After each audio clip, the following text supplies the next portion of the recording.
Matapos ang kanilang makasaysayang Mobile Legends Bang Bang Professional League Philippines Season 17 Championship Run at ang kanilang historic 3-peat title, handa na ang Team Liquid Philippines na harapin ang hamon ng mga pinakamalalakas na MLBB teams sa Esport World Cup. Para sa buong detalye, alamin sa ulat ni teammate JB Junio. Nakakagawa ng 3-pit pero nakakamoy na nila!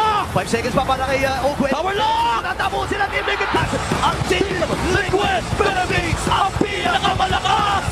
Matapos makumpleto ang makasaysayang 3-peat sa Mobile Legends Bang Bang Professional League Philippines Season 17, nakatutok na ngayon ang Team Liquid Philippines sa mas mabigat na hamon, ang pagsabak sa Esports World Cup sa darating na July 22 sa Paris. Sa eksklusibong panayam ng PTV Sports Network, ipinahayag ni Head Coach Ian Weisheng na magkaibang paghahanda para sa mga lokal at international tournament dahil kailangang makasabay sa iba't ibang playstyle ng mga kalaban. 1, 2, 3! Let's go!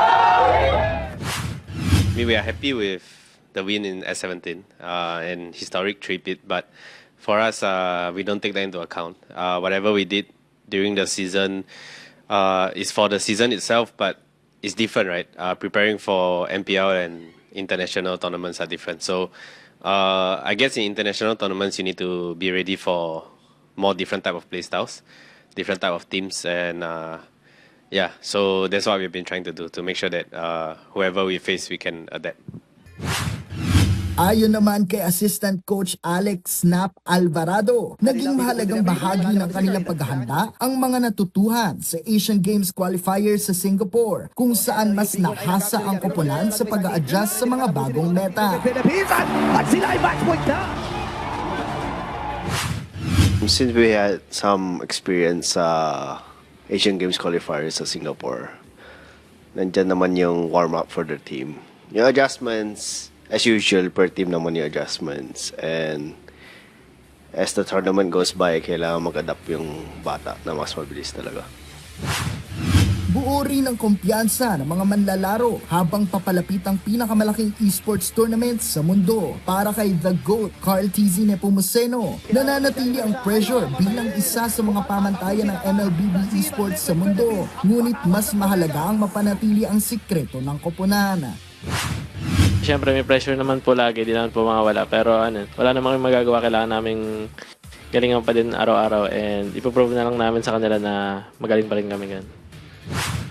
Para naman sa XP laner na si Sanford Venuya, higit pa sa paghahangad ng isa pang kampyonato ang kanyang personal na layunin habang nire-representa ang bansa sa Esports World Cup. Give it up for your match winner, Team Liquid Philippines!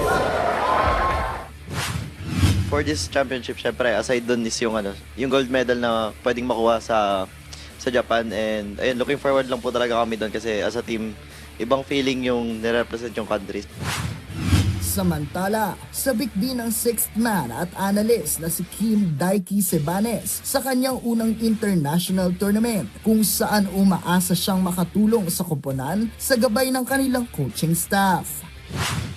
As a six-man and analyst, new experience din sa akin and first international din.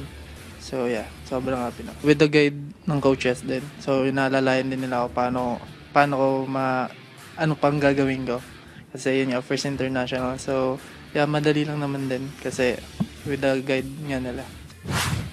Sa hangaring muling iangat ang bandila ng Pilipinas sa world stage, determinado ang Team Liquid Philippines na gawing isa pang makasaysayang kampanya ang kanilang paglahok sa torneo. 1, 2, 3! Let's go!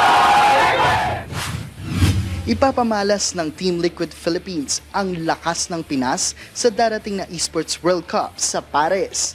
JB Junio para sa Atletang Pilipino para sa Bayan.